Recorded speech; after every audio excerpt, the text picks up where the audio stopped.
What if seeking isn't about finding answers, but growing into the silence they leave behind? At some point, the questions fall away, and what's left is the light we've been trying to name. This is Seekers and Finders.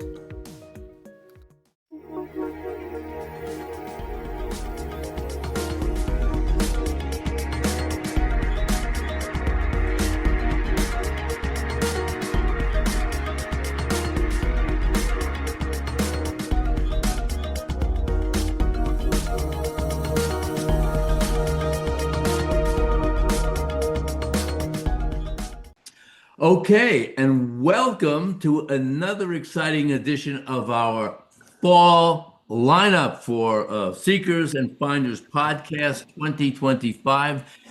As we said earlier, we took a little break this summer, but now we're back with a big lineup for the fall. So today our guest is my good friend, Chris Lemig, meditation teacher. Hey, transpersonal hypnotherapist. Tibetan, are you still a Tibetan Buddhist monk or did you resign? You are currently a Tibetan Buddhist monk? No, that was a previous incarnation. Okay, and for 20 years now you've been on the spiritual path, and you've been spiritual practicing, and you have also undergone personal transformation. But there's something on my mind, Chris. Before we even get into it, I gotta ask you this question because I saw where you are a hypnotherapist, and something came to my attention just the other day, and it's called rapid transformational therapy, taking hypnotherapy to the next level. Are you familiar with that at all? And I don't want to get sidetracked, but I'm just curious. Yeah, absolutely. And like many things, it's got a registered trademark symbol right next to that, That's it. So yeah, That's so it's another way of just presenting different techniques, different approaches to, helping people change ingrained patterns. So, I've got like a program, for example, that I have put together for my hypnosis practice. It's called Pathway to Confidence, right? And so trademark. It's it's trademark. trademarked, right. Okay, I put a good. little That's the trademark whole on there. thing. And it's like, Trademark your stuff. yeah, it's really just, it's our human impulse to distinguish ourselves, right? So it's I've got being my own unique. thing. I've got my own thing going too, and I'm going to trademark it too. Hey, it's what we do. It's what we Yeah, do. We're spiritual marketers. Hey, right. before we get into your, and I take it so your hypnotherapy practice is currently going on. Yeah, Okay. And meditation teacher is currently going on. yeah. No more a Tibetan Buddhist monk. But before we get to all those things, I want to talk about your not only spiritual practice, Mhm. but your personal transformation. This is juicy stuff. This is what it's all about. So before we get into that, give us a little background, like how did you get into all this stuff and how did you become a Tibetan Buddhist monk of all things? Yeah, no, totally. I'd love to chat about that a little bit, and go backwards here. Actually, this month, uh, let's see, back to 2007. Prior to, let's say, August 2007, I was probably at this point of the day uh, coming out of a Jägermeister Bud Light stupor of some sort. Getting ready to go to work. Yeah, just completely hungover. And that was, coming to the end of a period of my life of addiction and alcoholism and, a different kind of seeking, right? A different kind of, trying to figure this thing called life out. And for many years, yeah, I mean, I struggled with that. I um, was in a place of emotional pain, darkness, confusion, all that stuff that goes along with addiction and alcoholism. But in any case, for whatever reason, good fortune, good luck, a little bit of common sense, I got on a path of recovery around October 10th of 2007, where I said, you know what, enough is enough. This is going to kill me. If I keep doing this, this is going to kill me. And which was absolutely not hyperbole at all. That was not an exaggeration. It was really, I was about 37 years old, and I didn't have, my health was declining and all that kind of stuff. So I got clean and sober, and I asked for help, and I got on that path of just taking care of myself. And one of the things that came up for me in that clarity, in that initial first few days and weeks of clarity, was that, hey, I'm interested in Tibetan Buddhism. I want to check this out. Seeds had been planted throughout my life, where just my interest had been piqued, from time to time. And in this clarity of threw away the cigarettes, threw away the booze, threw away the cocaine, all that stuff. I was like, hey, I don't want to look into something a little bit more, a little bit deeper, something that was calling to my heart. So I picked up a book on Buddhism, Sogyo Rinpoche's The Tibetan Book of Living and Dying.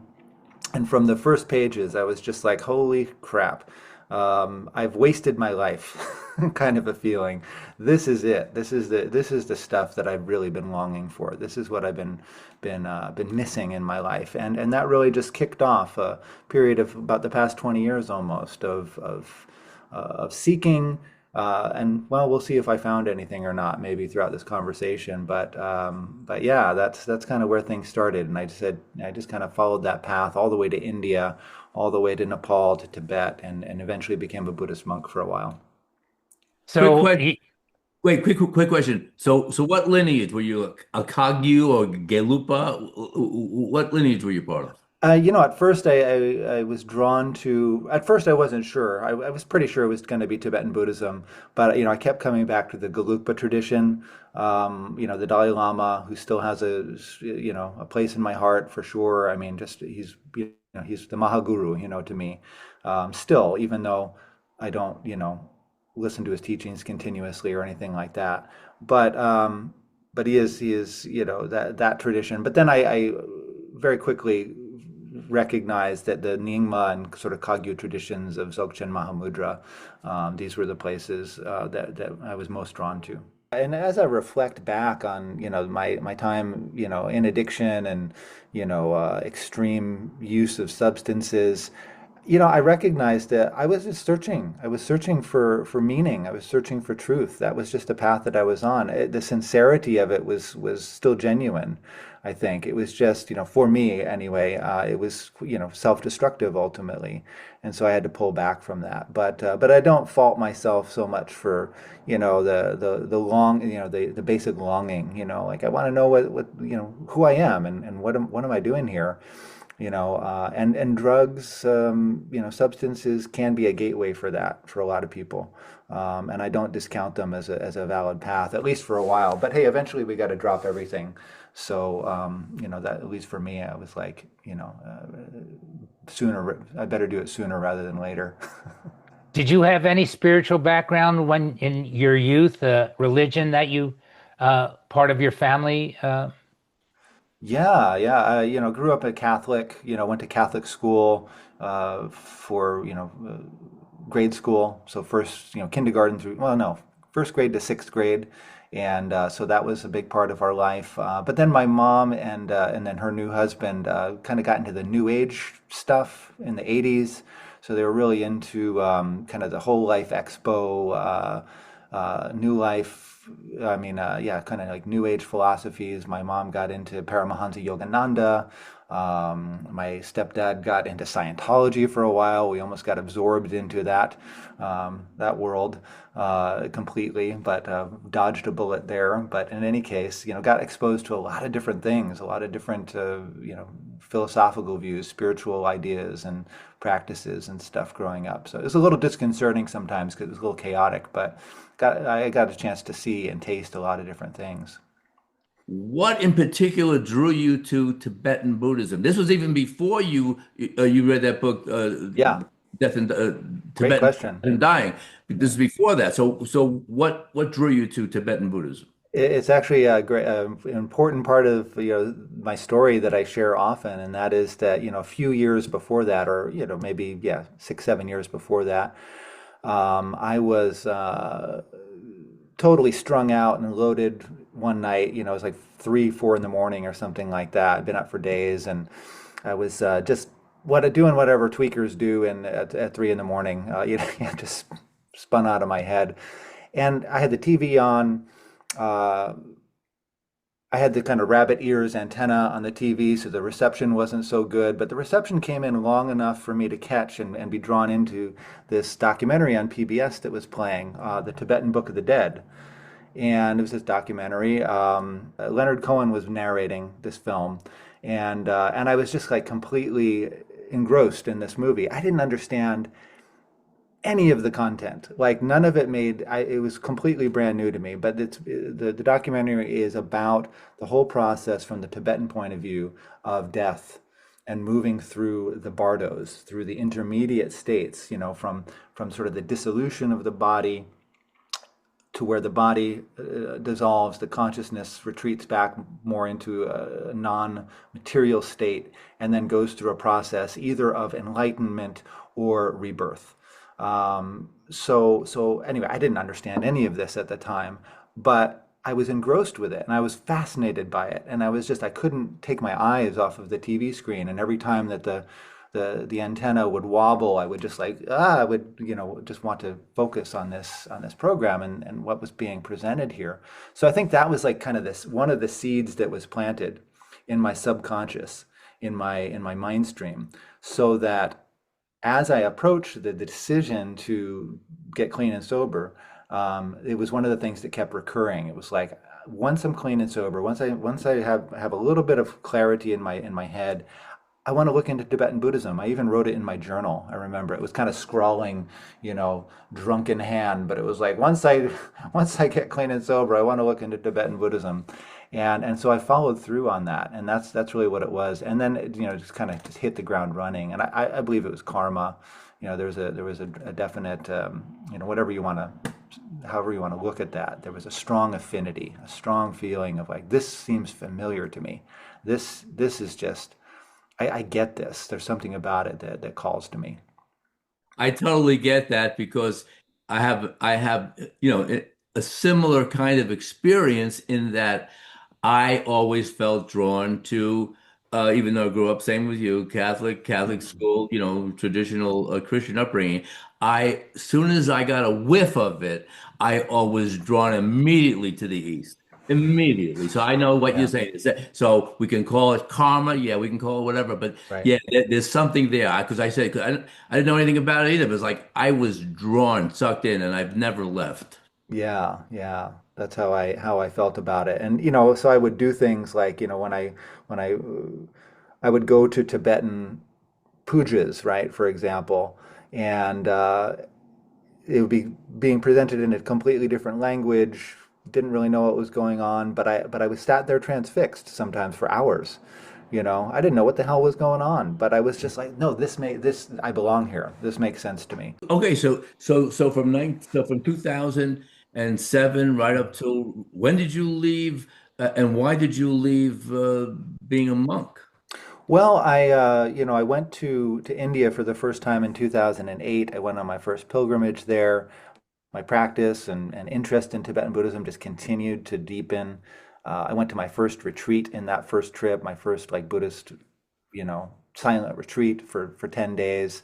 Part of it was facilitated by monastics, Western monastics, and there was just the sense that like that looks really interesting to me.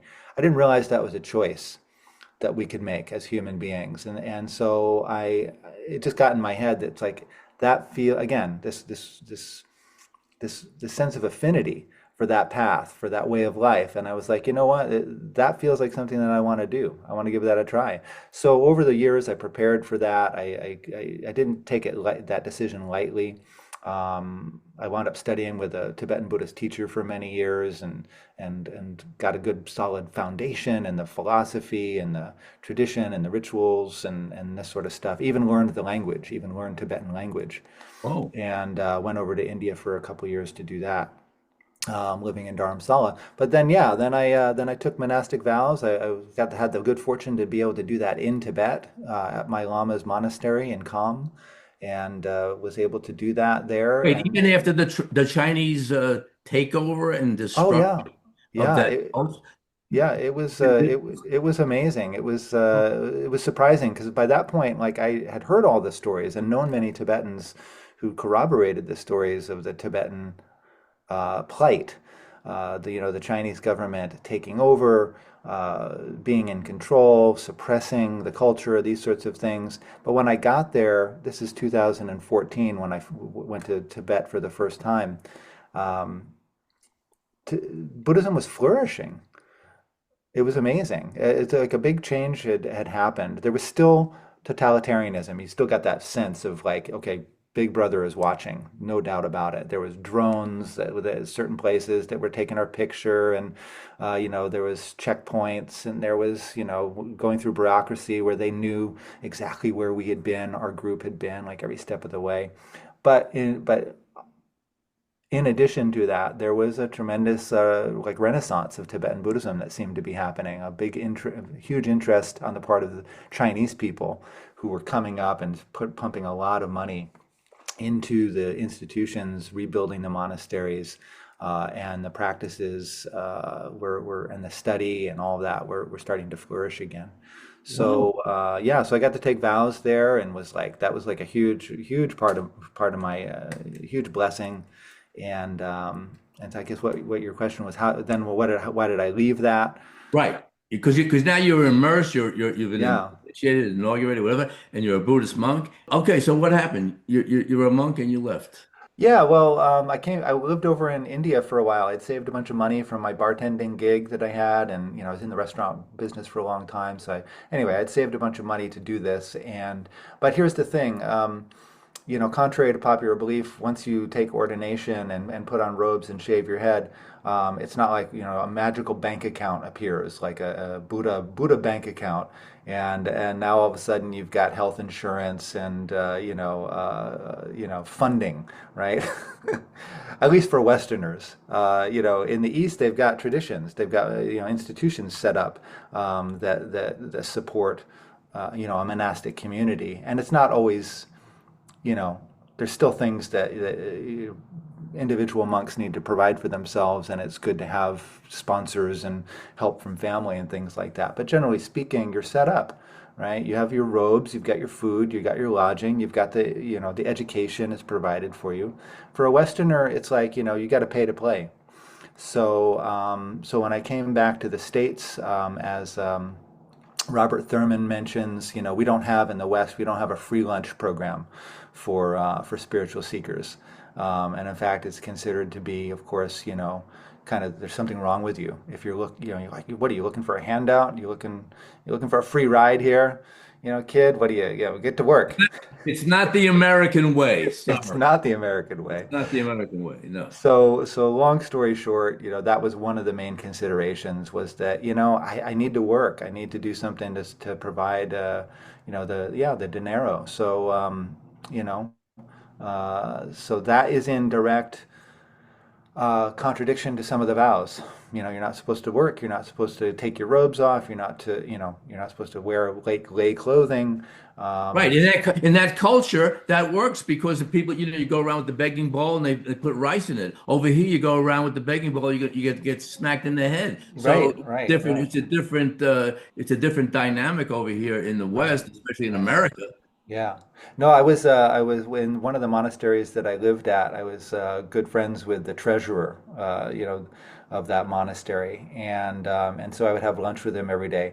And there was a constant stream of Tibetans coming in, making offerings, making donations to the monastery. Constant stream, just huge amounts of financial support. And this is just, again, is how their culture is set up. It's the system that was set up to Wait, where was this support. monastery? Out where you are in Washington? No, that was in India. That was in Oh, South okay. India. In India, you're still Yeah, in India. It's still yeah, part of that culture. I yeah. get it. Okay. Right. So there's support, and there's a give and take. It's like, hey, you support us materially, you support our material needs. We return dharma. We give teachings. We do pujas for you. We preserve the tradition.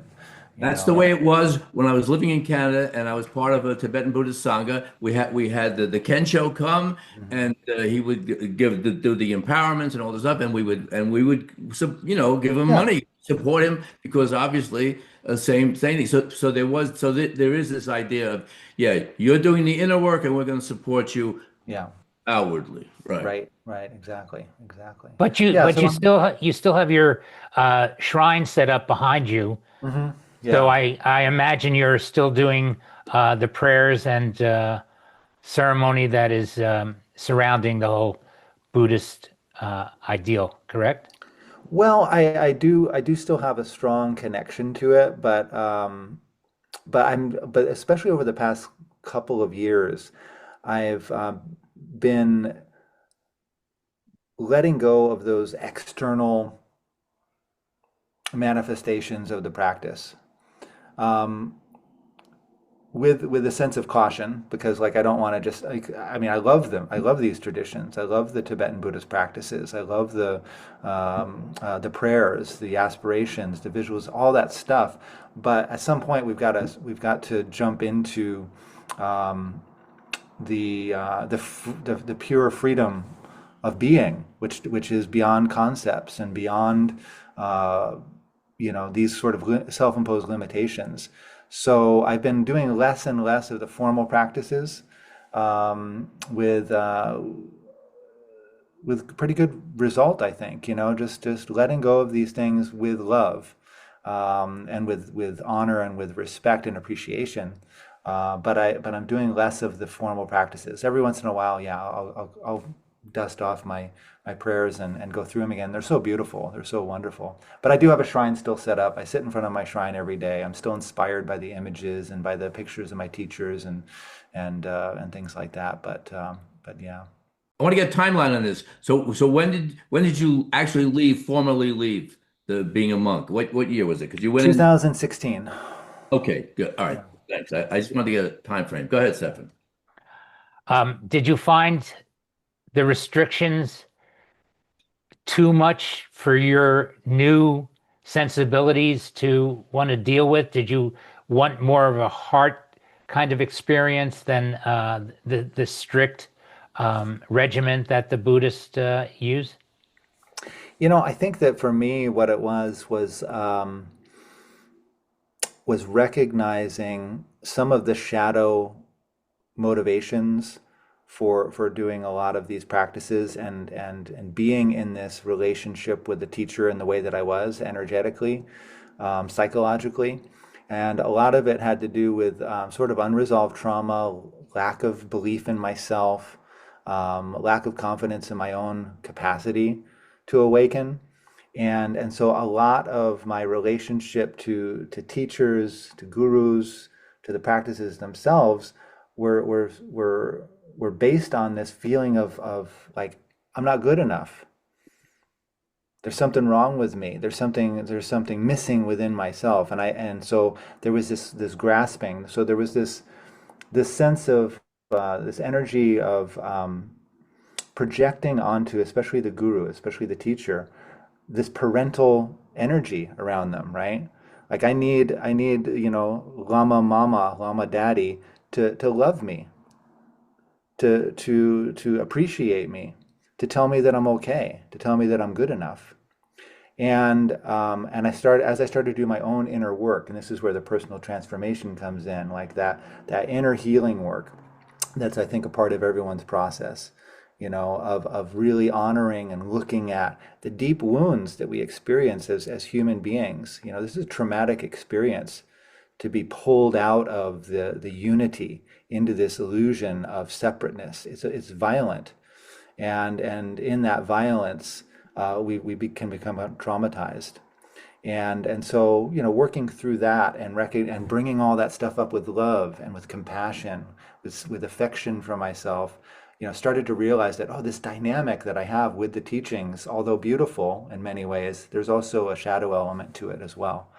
And as I started to do some more inner work on that, I started to realize that, oh, you know what, maybe it's time. Maybe it's time that I can let go of some of that, and recognize what the teachers have been saying all along, and that is, you are it.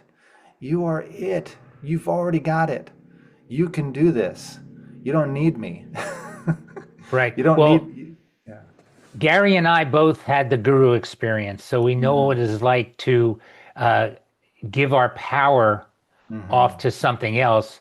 Yeah. At least for me. So I can't speak with Gary, but there is a definite father image that goes along with the disciple Yeah. guru, uh, and there was never a sense of finding our own identity.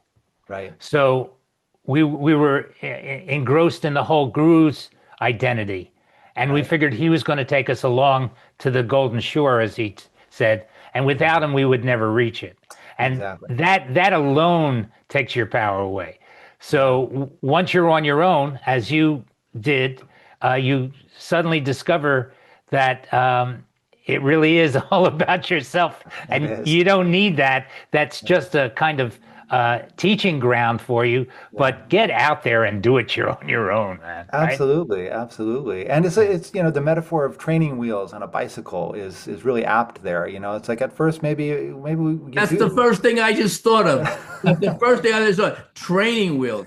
Training wheels. Yeah. Yes, what Stefan said goes 100% for me because we had the same guru and the same guru Mhm. experience, and it resonates 100% with what you're saying. So I'm totally on the same page you Yeah. are, Chris, with all that. But yeah, training wheels, and Yeah. that's where maybe the appreciation, the gratitude comes in. It's not like, oh, they were bad people. Right. Oh, Right. that was training wheels for us. And then what now when you learn to ride the bike, you're on your own. It's like, hey Ma, no hands. I don't the training wheels fall off. Exactly. And Exactly. that's what needs to happen to everybody, every spiritual seeker out there. At some point, you can't keep clinging to the dhoti of the guru or whatever, Hmm. or Right. touching the hem of the garment. You have to ride your own bike. And that's what you're doing. Great stuff, Chris. Thanks. So keep going. Well, I have another question for you. Sure. Um, you mentioned the love thing, which Hmm. is a whole other side, I think, from uh, the normal Buddhist way of thinking, unless I'm missing something. But the path that our guru followed was the path of bhakti yoga and its Hmm. devotion and Yeah. unconditional love to the highest. Now, that unconditional love, I never found that while I was with the guru. And Hmm. it seemed as though it was stuck somewhere inside Hmm. me because Yeah. my mind was talking about love, but my heart was never feeling that love. Now Yeah. that you're out of it and you found your own inner thing, do you find a new expansion in your heart center, and a greater sense of unconditional love that has become a part of you? I think that actually it was kind of always there in many ways, and again, especially when I would just, for example, be receiving teachings from the Dalai Lama over in India and empowerment there. There were many times where it just felt that there was just this direct opening of the heart, right, heart to heart, tremendous love, tremendous compassion, tears pouring from our eyes kind of feeling. And so I think that was always there. What was the disconnect for me was going then to a more intimate relationship in a spiritual community with a guru, where that seemed to be missing, where there seemed to be a tremendous amount of judgment, a tremendous amount of conditional love, right? It's like you've got to do this, that, and the other in order to prove worthiness. And there was a culture of suspicion of others, this culture of judging others who weren't ready or weren't ripe yet, weren't ready to be tamed, with some of the language that was used. So in the intensity of a spiritual community, which is kind of a pressure cooker for the dissolution of the ego, I think. Oftentimes, what manifests is more flare-ups of the ego, more flare-ups of separateness, more flare-ups of the darkness, the ickiness. So I think that's what I was experiencing, and stepping out of that, or being ready to, or just whatever, however that unfolded. I would say then yes, then now it's like there's more.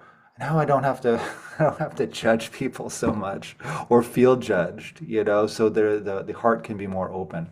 That's a wonderful point you just made because when we were in the center, um, jealousy and doubt and wanting to be the main focus of the guru just blew up like crazy. I mean, everybody was sitting there. Look at me, Guru. Look at me.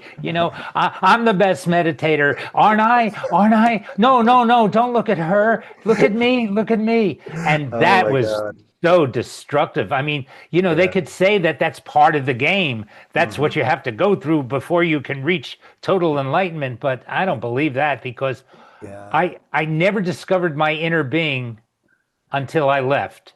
Right. And because I had to go through all of the muck and mire of maybe the drug scene and everything else, Yeah. uh, it finally, like you said, you finally wake up one day and this is Right. not life, you know? Right. Right. So where was the your leader or your guru or your Tibetan master in your ashram in the States, right? Yeah. Yeah. Where was that located? Out in Colorado, and as far as I know, is still going strong. But there was a culture of excommunication there too, and when I left, like I haven't really been in touch with them, and while I was there, um, as people left or as people had doubts and left, we were under no certain terms instructed to have no contact with them. So it was there was a lot of shadow work going on there for sure. So, but yeah, I don't like talking too much about, like, I don't want to drop names or anything like that. I mean, they're doing No, their no, own no. thing. They're doing whatever they're Yeah. doing. But yeah, so it's just one of those things. It's interesting as I read other accounts of people like you guys and other people who have gone through this process. It's all the same. It's all the same story.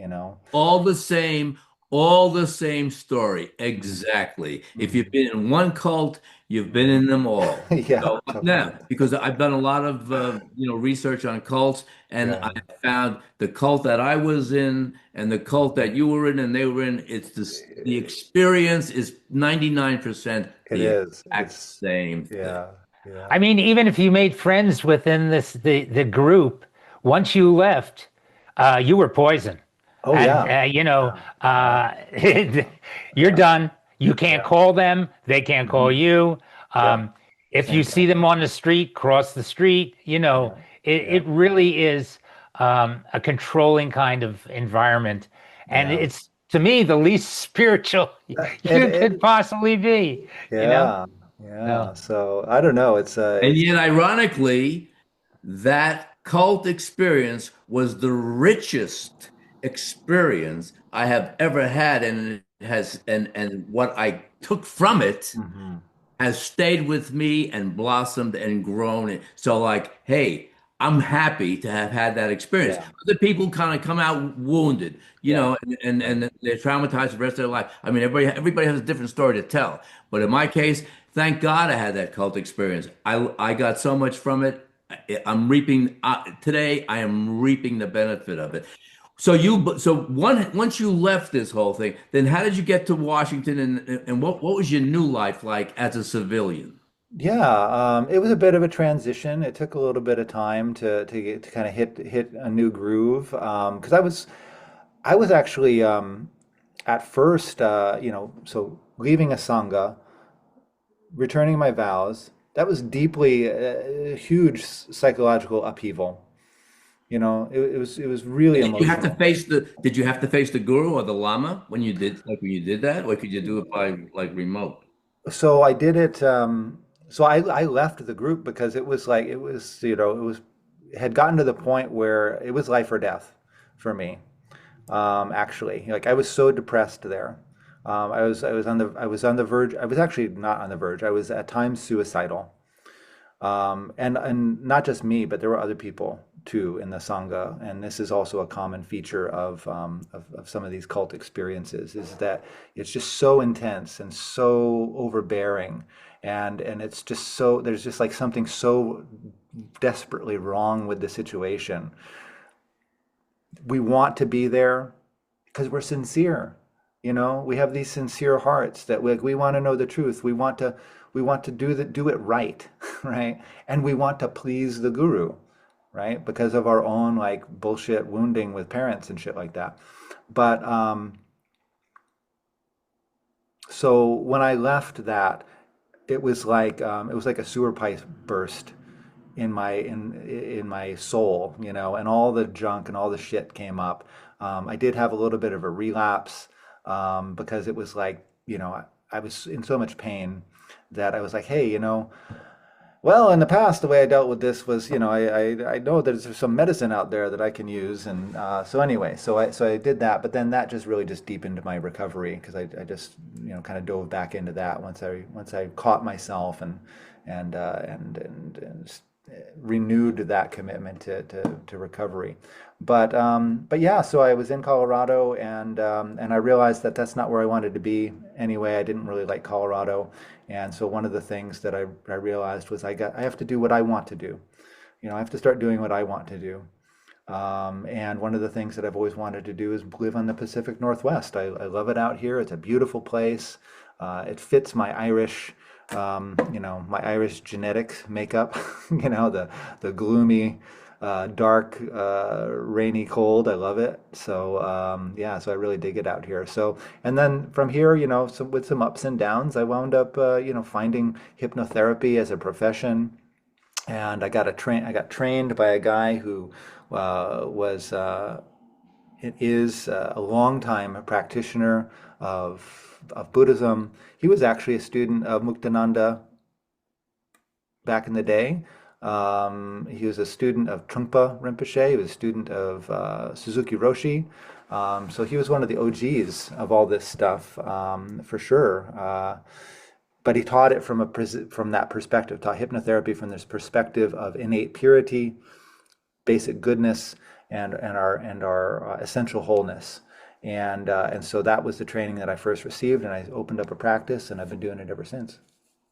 So do you want to talk about that now? I mean, that seems to be a great segue into something that's even broader than your Tibetan lifestyle. Yeah, absolutely, absolutely. Because one of the things about Tibetan Buddhism and any of these Eastern traditions is they're quite, unless you have the affinity, unless you have some mysterious connection with them, it's just too much, right? There's too much vocabulary that needs to be learned. There's this cultural mask that you need to be able to see through to get to the truth, and that takes years, oftentimes takes years to penetrate, because it's so different and it's so out of context from what our normal, when I say our, I mean Americans or Westerners or non Eastern practitioners. So what I love about hypnosis and hypnotherapy is that it relies on some of the essential principles of the practices of these yogic traditions, which is basically just mindfulness, inner focus, introspection, and self-discovery. And there's just techniques that we can use to enhance the possibility for that, to support the possibility for connecting with our true self, our true nature, and I found it to be really a really powerful way of just helping people to recognize that whatever problem they're facing, quote unquote problem they're facing in their life, whether it's a behavioral problem or maybe it's an anxiety or maybe it's a bad habit or whatever it is, they have within themselves the tools and the knowledge, the wisdom, the capacity to solve that for themselves. And that's really the whole focus of the work that I do with people.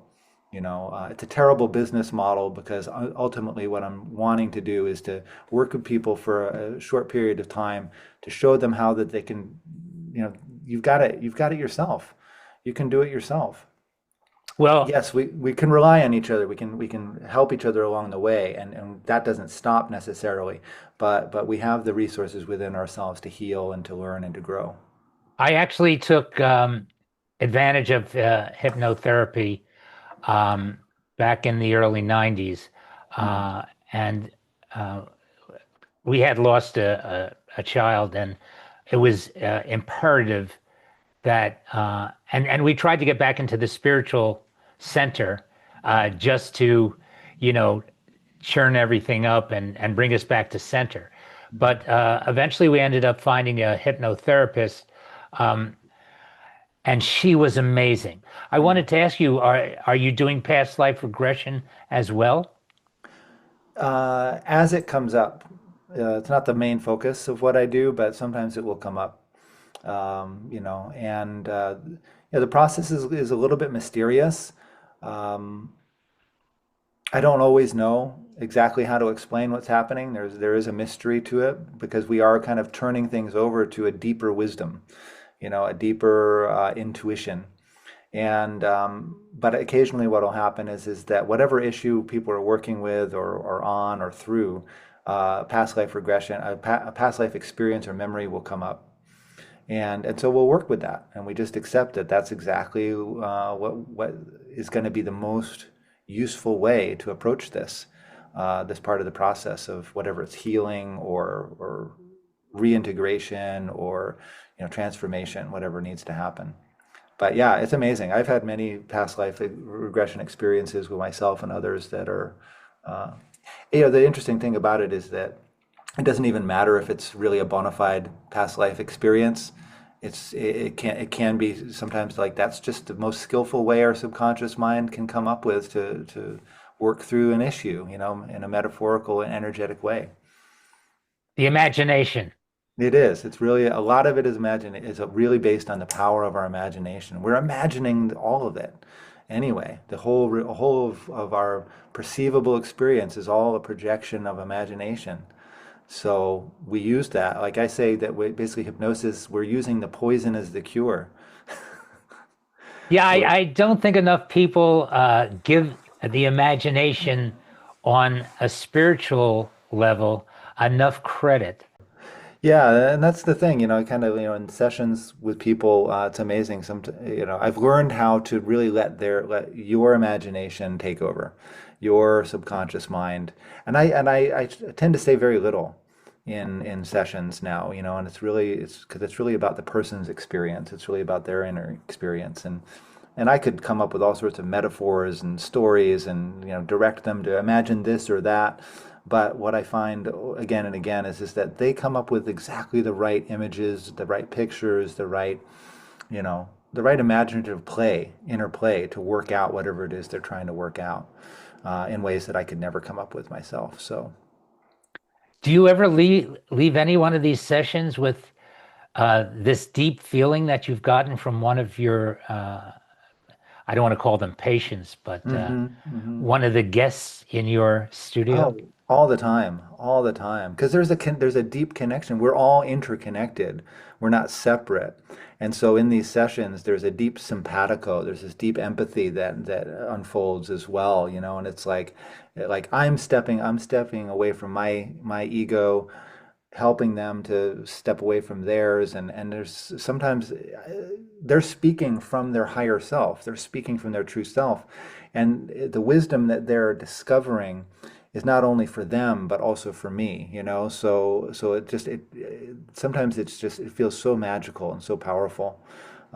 It's just incredible. Do you do sessions over Zoom? Yeah, actually, I'm moving into exclusively doing them on Zoom, and because over the past, well, for various reasons, my father's getting a little bit older and quite a bit older, and so I want to be a little more available to be able to go back east, and not be tied down to an office and things like that. So, you know, 60 or 70% of the clients that I work with are online anyway, so I'm just going to transition to that. But yeah. And why don't you just give us the link to your website? Tell us what it is so people can contact you, and we'll also put it on the podcast. Sure, sure. Yeah, it's truenaturehypnotherapy.com, and all the information that that's needed. I'll drop it in the chat here for you. Um, yeah, everything that's needed there, a little more information about me and how to contact and how to set up an initial appointment, all that stuff is there. So, yeah. We'll list it in the description underneath the Cool. YouTube podcast. So Awesome. people will have it. I've got an idea, and I don't know, I'm not sure about how much time we have left for our program, but there were besides the hypnotherapy, there were three other things I wanted to get covered, and they are your what you're doing as a so we hear about your hypnotherapy. What are you doing as as a meditation teacher? I want to hear about your current, not what you did in the past, your current spiritual practice, and most importantly, let's touch on your experience of personal transformation. So let's try to hit those topics before we close, and if we have time, whatever else may come up. Okay, sure. Um, Meditate, as far as that go, meditation teaching, and part of what I do too with people, or what people are asking for more of, is the people that tend to find me and wanna work with me are on their own spiritual path. And so it seems to be that people are asking more for, not just hypnosis, but also like, hey, help me on this spiritual journey, with your perspective and all that. And so I look at it as being sort of like a collaborative sort of mentorship kind of situation where, again, it's like, I know that they've got everything they need within them. I know that they're awakened and enlightened, at least intellectually, and sometimes more experientially. I understand that and experience that, but so as a result, I've started to sort of teach some meditation as well. I do a weekly, I call it a Kundalini meditation class at the yoga studio where I've got my current office. And really what it is that, I don't know, I've felt called to do it, and it's just a little bit of it's non-traditional. It's really it's a practice that we do together where, there's bits of mindfulness, there's a little bit of breath work that we do, there's a little bit of movement, there's some mantra chanting and visualization. So kind of bringing all of these bits and pieces together from various practices and teachings that I've experienced over the years, and offering it in a way that's really accessible, that's not the Kundalini kind of, rocket fuel practices that sometimes are taught, where people like have freakouts. It's really gentle, it's really devotional, it's really loving, it's really goddess oriented. It's really about like, hey, we are all emanations of the goddess. We're just connecting with that energy. We're just inviting her to move through us in whatever way that she wants to. So that's kind of the meditation I've been working, practicing with people on. As far as my spiritual practice, it's sort of more and more, it's less and less, less and less, active practice, doing practice, really taking to heart the instructions of like, just shut the hell up, just shut up and be, stop thinking so much, stop trying to get somewhere, stop trying to do something, stop trying to become something. You're already that, and just sit with that as best as I can. And that's just been deepening and deepening. And I got to tell you, it's it's certainly nothing that I'm doing anymore. But it's really it's to anyone who's on a spiritual path, who's seeking and striving right now. I say keep seeking and striving until you realize that you don't have to seek and strive anymore. But until then, seek away. Well, this seems to be the new path that has taken hold. Yeah. This discovery path, Hmm. without all of the old tenets of the past getting in the way. And Right. if there's sincerity there, Yeah. and realizing that grace has a lot to do with it, It just does. allowing it to unfold, Yeah. And I'm glad you brought up the feminine, because that seems so lacking in all of these spiritual disciplines, and it's become really more important in my understanding going forward, and it's allowed me a greater balance in my spiritual search. So thank you very much for that. Yeah. Yeah, and thank you for being a part of that as well. I mean, I think it's really important, especially for men, to connect with that divine feminine, and be the servant of that in a sense, to be a facilitator of that or a conduit for that, or a lightning rod for that. I don't know, whatever you want to call it, but being open to that, and kind of cooling our, at least I'm speaking for myself, that sort of that masculine, um,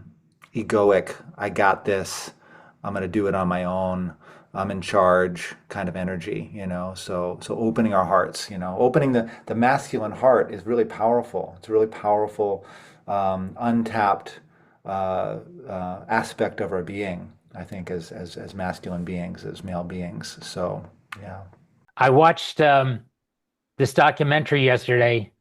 I believe it's on HBO about the former Prime Minister Jacinda of New Zealand. Mm, And she is such a powerful force hmm. for the divine feminine.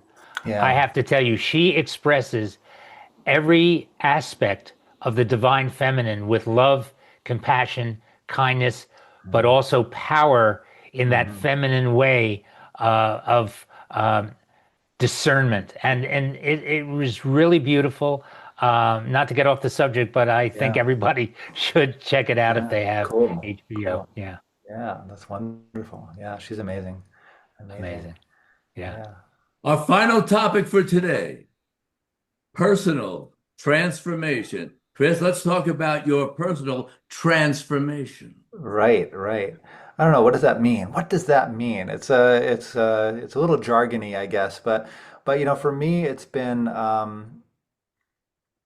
I guess looking at, being able to look at, or finding the capacity to look at all those, bits and pieces of myself that were, feeling kind of hurt and wounded, things that are a little bit ugly, things about ourselves or myself that, maybe I don't want to acknowledge, the ickiness, right? The complexities, um, the ugly little parts, that we tend to want to sweep under the rug, or ignore or deny. And part of, I think, a genuine path of recovery, what's really wonderful about recovery and programs that you utilize, 12 steps and things like that, is that there's a big emphasis on really looking at yourself with, courageously, um, uh, with the support of grace, with the support of a higher power, with a sense of humility, but looking at oneself, and looking at all this stuff and not denying anything, and looking towards how to reintegrate all those energies, all that stuff. So that's what I've been really working on, really in a focused way, especially over the past, 8 years or so, since leaving the Sangha, since giving the vows back, all, like I say, it was like a sewer pipe burst, and all this gunk started coming up, all this like resentment and bitterness and fear and trauma, and, why me, and all these sorts of energies, right? And so I've had to go through, a couple of dark night of the soul periods. But ultimately, and through a lot of the processes that I've learned through hypnosis and hypnotherapy, what we do is that we call these parts up, these ugly parts, these little demon parts, these little atrophied parts, these little golems and demons, and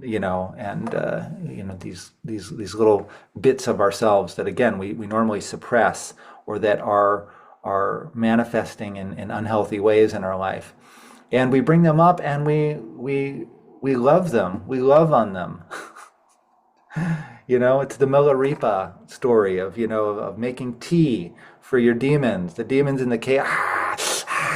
And you do all this stuff. You try to get rid of them, and you try to meditate them away, and you try to, And say what was his mantras. and what And was Milarepa's big realization? What was Milarepa's big realization about those demons? tell me. They were all in his own mind. Exactly, And exactly. once he got that, they either disappeared, or he made them tea, or they sat down together. Right, right. that was the big realization, which I think it goes for all of us. All of us, All yeah. of our demons, where are they? They're not out there. They're in our own minds, and we created them. Yeah, yeah. It's all our own energy, right? That's the big thing, and that's part of if I have any edge on the folks that I'm working with who come into the hypnotherapy with me, it's just that knowledge. It's knowing that whatever you're claiming to be a problem is just your own energy. And it's my task or my duty or my aim to just help them see that. And you can't always just point it out and tell them like, well, it's fucking in your head, you know. Get over yourself. Sometimes that's the skillful way to do it because they're ready to hear that. But most of the time it's really about just having people come to their own experience of that. Oh, it's all me. And this isn't in a dismissive or self-gaslighting kind of way. It's really recognizing, oh, this is my own energy, and my own energy is good. It's fundamentally good. I like the way what Paul Henneman described as the Zen bitch slap. I think we kind of covered everything then. Yeah. Well, not quite, because I want to ask you both a question. Because we spoke about the divine feminine, Hmm. and I'm a big Kali Ma devotee. Hmm. Are you ready for a divine feminine transmission from Ma Kali herself? Please.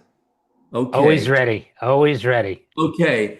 Go into your highest consciousness and open your heart, because here she comes.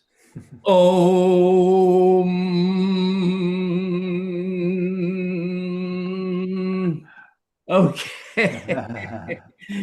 From Wonderful. from from the You sublime to the ridiculous. you were very receptive, and you're both making wonderful spiritual progress. I'm so proud of you. Thank you. Thank you so much. See, I can do the guru thing too, because I learned from the master. Yeah, exactly. Oh, awesome. Well, this has been great, guys. This has Hey, been lots of an fun. absolute treat. Hey, Chris, lots of fun. Great. Yeah, for Good sure. to see you again. Good. I Good. hope we'll Awesome. talk again, Chris. Thank you very much. Yeah, Yeah. thank you for having me. I look Thanks a forward lot. to talking again soon. All right, take care, guys. Take care, All right. everybody. Take care. Thanks. All right, bye. Bye. Om Namah Shivaya.